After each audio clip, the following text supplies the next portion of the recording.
اسلام اس پر بھی لاگو ہوتا ہے۔ آپ اپنی بیوی کے لیے شوہر کیسے ہیں، آپ اپنے بچوں کے لیے باپ کیسے ہیں، آپ اپنے پڑوسی کے لیے پڑوسی کیسے ہیں۔ ایک انسان لوگوں کے ساتھ بہت اچھا سلوک کرتا ہے مگر اپنی بیوی کے لیے وہ جلاد بنا ہوا ہے، بیوی سے ڈھنگ سے بات نہیں کرتا، بیوی کو ہمیشہ غصہ دکھاتا ہے، بیوی پر ہمیشہ روب جھاڑتا رہتا ہے، بیوی کو غلام بنا کے رکھا ہے۔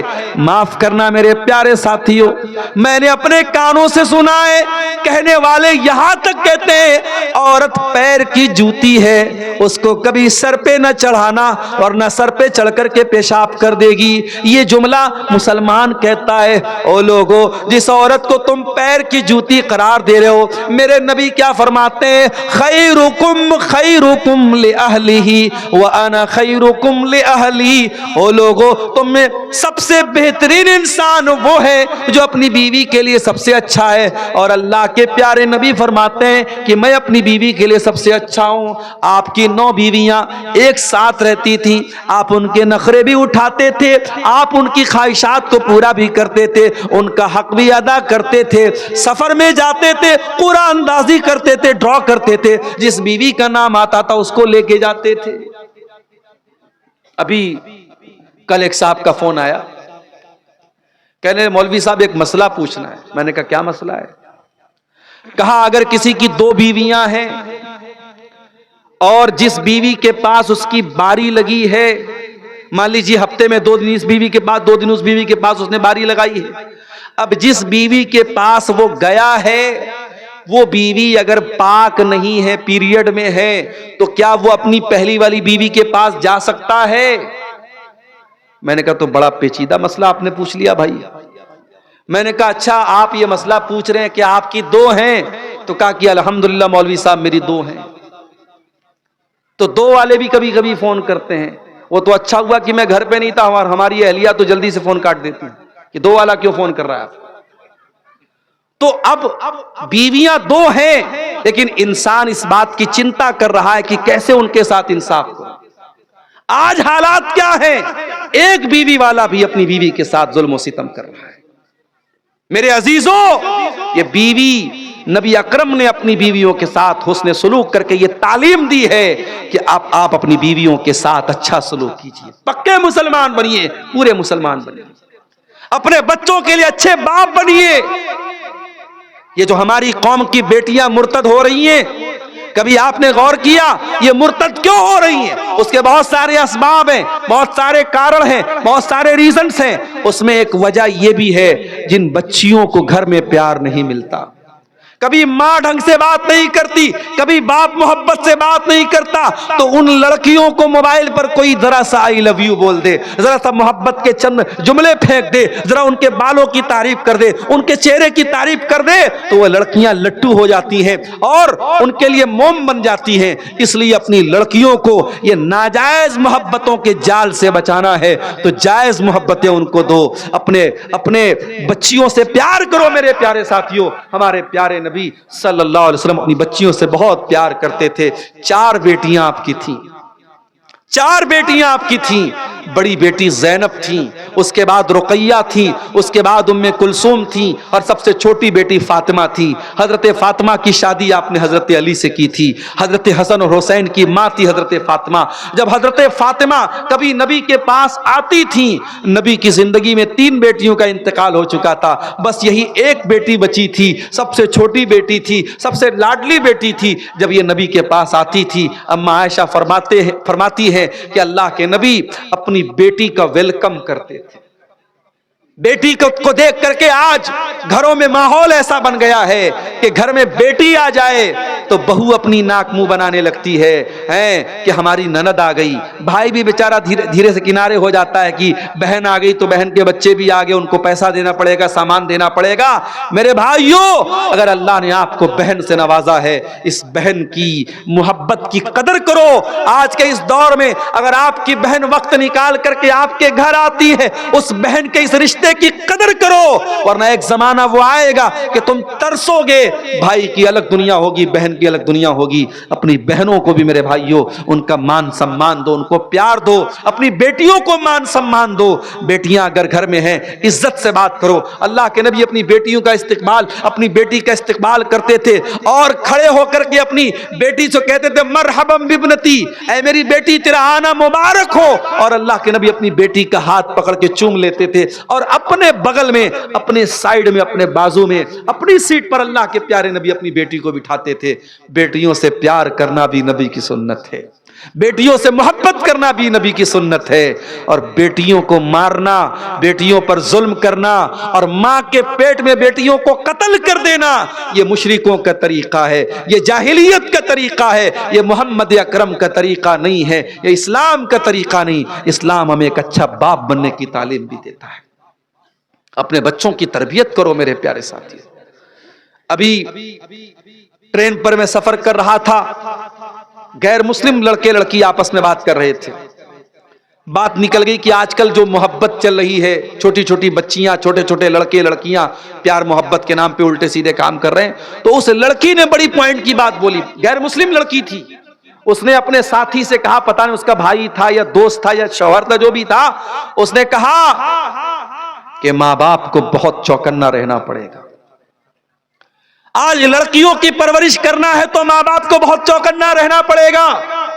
तो उसके साथ जो लड़का था उसने कहा कि अरे भाई, कितना भी कोई नजर रखेगा, लड़की कहां जा रही है, क्या करे, कितना भी नजर रखेगा इंसान अपनी बेटी पर। तो उस लड़की ने कहा कि सिर्फ नजर रखने से काम नहीं चलेगा।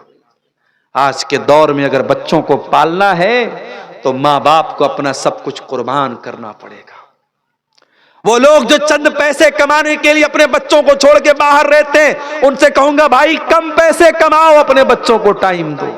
एक वक्त आएगा जब तुम्हारे पास पैसा तो होगा मगर बच्चे नहीं होंगे। आज अपने परिवार को छोड़ के कोई दुबई में काम कर रहा है, कोई सऊदी में काम कर रहा, और क्या जिंदगी है, कुत्तों की जिंदगी है मेरे साथी, जानवरों की जिंदगी है। यहां तो इंसान बड़े खुशी के साथ कहता था मेरे भाई तो सऊदी में काम करते हैं, जाके मैंने देखा है वो फैमिली क्वार्टर कैसे हैं उनके रहने। वो जो ड्राइवर का काम करते हैं सऊदी वगैरह में, छोटे से कमरे हैं बेचारे, उसी में वो रहते हैं, उसी में किनारे लेटरिन बना हुआ है, छोटे से कमरे में पूरी जिंदगी गुजारना है। मैडम का फोन आ गया, मालिक का फोन रात में 2 बजे आया तो वो ना नहीं कर सकता, ना करेगा तो जल्दी से पासपोर्ट पर स्टांप लगा के फौरन एयरपोर्ट भेज दिया, जाओ वापस जाओ, अपने इंडिया चले जाओ। कोई जिंदगी है? मैं कहता हूं कम खाओ, अपने बच्चों को बाप का प्यार तो दे दो मेरे साथी। कितनी औरतें बेचारी रोती हैं, मसला पूछती हैं, मौलवी साहब मेरा शौहर 2 साल से बाहर है, 3 साल से दुबई में है, मैं शादीशुदा औरत अकेली रहूं, कैसे रहूं?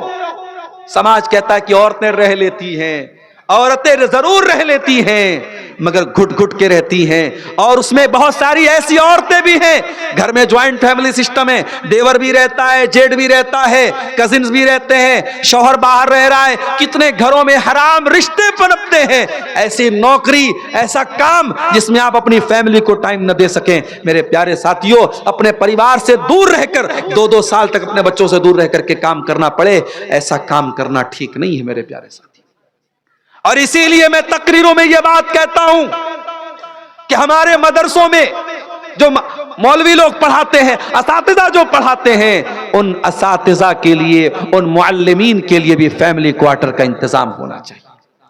जो कौम अपने खाने पीने पर लाखों करोड़ों खर्च कर सकती है, क्या अपने कौम के बच्चों को पढ़ाने वाले टीचरों के लिए फैमिली क्वार्टर का इंतजाम नहीं कर सकती?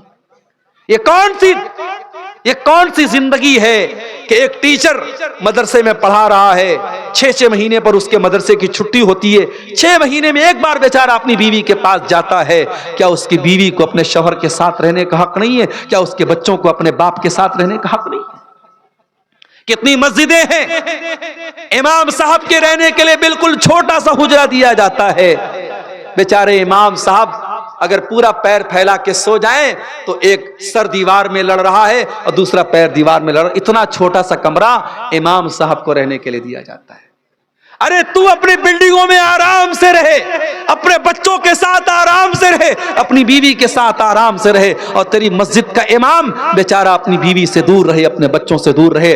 मेरे प्यारे साथियों, ये मसले हैं जिन पर हमें गौर करने की जरूरत है, जिनका हल निकालने की जरूरत है। क्या मौलवी और उस इमाम और उस मदरसे के टीचर के बच्चों के दिल में ये जज्बा नहीं कि हम अपने बाप के साथ रहें? आज का दौर वो दौर नहीं है कि बच्चे कहीं और आप कहीं और बच्चे पल जाएंगे। बच्चों को पालना है और खास तौर से बच्चियों को पालना है तो आपको अंधा, गूंगा और बहरा बन करके नहीं पालना पड़ेगा। आपको 2 आंखों के बजाय 4 आंखों के साथ जिंदगी गुजारनी पड़ेगी। आपकी बेटी कॉलेज गई, 2 बजे छुट्टी हो रही है, आपकी बेटी 4 बजे क्यों आ रही है? आपने बेटी को 15,000 का मोबाइल दिलाया, बेटी के पास 60-70 हजार का आईफोन कहां से आया? बेटी के मोबाइल पर 800 रुपए का रिचार्ज किसने कराया? क्या आपकी जिम्मेदारी नहीं है ये जानने की? आप अंधे बन गए, आप गूंगे बन गए, आप बहरे बन गए। मैं भी मुंबई गया था, मुंबई के कुछ साथियों ने बताया कि मुंबई में बाकायदा कुछ ऐसे पिकनिक स्पॉट्स है, कुछ ऐसी जगह हैं जहां पे लड़के लड़कियां आपस में मिलते हैं, उसको इंग्लिश में बोलते हैं लवर पॉइंट, जहां लवर लोग और आपस में प्यार मोहब्बत का ढोंग करने वाले लोग मिलते हैं। और मुझे मुंबई के कुछ साथियों ने बताया कि मौलवी साहब, कभी आपको अगर मौका मिले हम चल के दिखाएंगे, उसमें बड़ी तादाद मुसलमान लड़कियों की होती है जो घर से नकाब में निकलती है और वहां आकर के अपने महबूब से मिलती है, और महबूब कोई मुसलमान नहीं होता, गैर मुस्लिम होता है, मुशरिक होता है, काफिर होता है, और मुसलमान लड़की उसके साथ मिलती है। मेरे प्यारे साथियों, अगर अफसोस इस बात का है कि मुसलमान लड़की गैर मुस्लिम लड़के के साथ बाकायदा पब्लिक प्लेस में मिल रही है, उससे बड़ा अफसोस इस बात का है उसका बाप कहां मर गया, उसकी मां कहां मर गई, उसके गार्जियन कहां मर गए। लोग कहते साहब हमें अपनी बच्ची पर भरोसा है। अंधा भरोसा न करो मेरे प्यारे साथियों, अपनी आंखें खोल करके बच्चियों को पालो, अपने कानों को खोल करके अपनी बेटियों की परवरिश करो। यह जमाना अंधा भरोसा करने का नहीं है। हजरत ज़करिया अलैहिस्सलाम मस्जिद में रहते थे और उनकी परवरिश में मरियम थी, मरियम के वो खालू थे, मरियम को पालते थे, मरियम की परवरिश करते थे, क्योंकि मरियम के माँ बाप का इंतकाल हो चुका था, तो ये खालू थे, उन्होंने गोद ले लिया था और पाल रहे थे। एक दिन हजरत ज़करिया मस्जिद में आए और देखा कि मस्जिद के सारे दरवाजे लॉक हैं, सारे दरवाजे बंद हैं, खिड़कियां बंद हैं, और मरियम के पास बेमौसम का फल, अनार का मौसम नहीं अनार मौजूद है, अमरूद का मौसम नहीं अमरूद मौजूद है, आम का मौसम नहीं आम मौजूद है। काला या मरियम अन्ना लकी हाज़ा, कहा कि ऐ मरियम ये फल तेरे पास कहां से आया? ऐ बेटियों के बाप, ऐ बेटियों की माएं, आपकी बेटी रात को 2 बजे किससे बात करती है? क्या आपको पूछने का अधिकार नहीं? क्या आपको नजर रखने का अधिकार नहीं है? आपने आंखें बंद कर ली, आपने कान बंद कर लिए, मेरी बेटी जो चाहे सो करे? नहीं, ज़करिया ने पैगाम दिया, गार्जियन हो तो गार्जियन का हक अदा करो। काला या मरियम अन्ना लकी हाज़ा, कहा है मरियम ये फल कहां से आया? कालत हुवा मिन इंदिल्लाह, मरियम ने कहा खालू जान ये फल अल्लाह की तरफ से आया है, कोई इंसान नहीं लाया, कोई मस्जिद में नहीं आया, ये फल अल्लाह की तरफ से आया है। ज़करिया अलैहिस्सलाम ने देखा कि अगर मेरी भांजी मरियम के पास बेमौसम का फल आ सकता है तो मैं 70 साल का बूढ़ा हो चुका हूं, औलाद मांग रहा हूं, अल्लाह से औलाद नहीं दे रहा है अल्लाह, लेकिन अगर बेमौसम का फल मिल सकता है तो मेरे जैसे बूढ़े को औलाद क्यों नहीं मिल सकती? अब वहां पे ज़करिया अलैहिस्सलाम दुआ करते हैं, रब्बि हबली मिन लदुनका ज़ुर्रियतन तय्यबा इन्नका समीउद दुआ, ऐ अल्लाह अपने इस बूढ़े बंदे को नेक औलाद दे दे तो दुआओं को सुनने वाला है।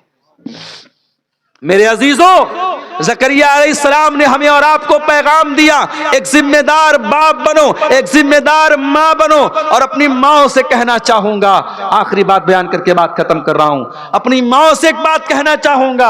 आपने वो हदीस बहुत सुनी होगी, माँ के पैरों के नीचे जन्नत है, वो हदीस आपने बहुत सुनी होगी, बाप जन्नत का दरवाजा है। आज अब्दुल गफ्फार सलफी के मुंह से एक और हदीस सुन लो, جو مائیں ہیں وہ بھی دل تھام کے سنیں اور جو باپ ہے وہ بھی کلیجہ تھام کے سنیں۔ اللہ کے نبی فرماتے ہیں ما من عبد یسترعی اللہ رعیتا ثم یموت یوم یموت وہو غاش لرعیتہ الا حرم اللہ علیہ الجنہ۔ اللہ کے نبی فرماتے ہیں صلی اللہ علیہ وسلم کہ اگر اللہ تعالیٰ نے آپ کے کندھے پر کوئی ذمہ داری ڈالی ہے، آپ کے کندھے پر کوئی ذمہ داری ڈالی، او جمعیت کے عہدے کے حاصل کرنے کے لیے لڑنے والوں، او مسجد کا متولی بننے کے لیے لڑنے والوں، او مدرسے کا ناظم بننے کے لیے لڑنے والوں، آؤ ذرا نبی کی حدیث سن لو۔ اگر اللہ نے آپ کے کندھے پر کوئی ذمہ داری ڈالی ہے اور آپ نے اپنی ذمہ داری کا حق ادا نہیں کیا، اگر آپ نے اپنی ذمہ داری کو صحیح طریقے سے پورا نہیں کیا اور اسی حال میں مر گئے، جنت حرام ہو جائے گی آپ کے لیے، جنت حرام ہو جائے گی اس انسان کے لیے۔ اسی لیے صحابہ بھاگتے تھے ذمہ داریوں سے، یہ ذمہ داری جس کو مل جائے اس کو جواب دینا پڑے گا اللہ کے ہاں۔ اے لڑکیوں کے باپ، اے لڑکوں کے باپ، تو باپ ہے تو تیرے کندھے پر ذمہ داری ہے تیری اولاد، تیرے کندھے پر ذمہ داری ہے تیری اولاد۔ اے میری ماں بہنوں، اللہ نے آپ کے آنگن میں بچوں کی کلکاریوں کو گونجنے کی توفیق دی ہے تو بہت بڑی نعمت ہے۔ ارے جن عورتوں کے گود میں بچہ نہیں ہوتا، سماج تانا مار مار کے اس عورت کو بیمار کر دیتا ہے۔ ارے یہ تو بانجھ ہے، یہ تو بانجھ ہے، اس کو تو اولاد نہیں ہوئی، 2 سال ہو گیا، 10 سال ہو گیا، اس کو سماج تانا مار مار کے اس عورت کو بیمار کر دیتا ہے، مریض بنا دیتا ہے۔ اگر اللہ نے آپ کو اولاد دیا ہے میری ماں، یہ اولاد بہت بڑی نعمت بھی ہے اور بہت بڑی ذمہ داری بھی ہے۔ اس ذمہ داری کا حق ادا کرو، ایک ذمہ دار ماں بنو، ایک ذمہ دار باپ بنو۔ میں ایسے باپوں کو جانتا ہوں جو رات میں تہجد پڑھتے ہیں مگر بیٹا فجر بھی نہیں پڑھتا، بیٹا ایک ٹائم کی نماز نہیں پڑھتا اور بیٹے سے کبھی کہتے بھی نہیں کہ بیٹا تو نماز پڑھ۔ میں ایسی ماں کو جانتا ہوں جو راتوں میں تہجد پڑھتی ہیں اور وہ ماں بیٹھ کر کے تہجد پڑھ رہی ہے اور بیٹی کنارے اپنے بوائے فرینڈ سے باتیں کر رہی ہے۔ میری ماں اور بہنوں، یہ ماحول نہیں چلے گا، یہ لاپرواہی نہیں چلے گی۔ اندھی گونگی اور بہری بن کر کے زندگی مت گزارو، اپنی آنکھیں کان دل دماغ سب کھول کر کے زندگی گزارو اور ایک ذمہ دار ماں باپ بنو۔ یہ چند باتیں تھی میرے پیارے ساتھیوں اس حوالے سے کہ ہم اسلام میں پورے کے پورے داخل ہو جائیں۔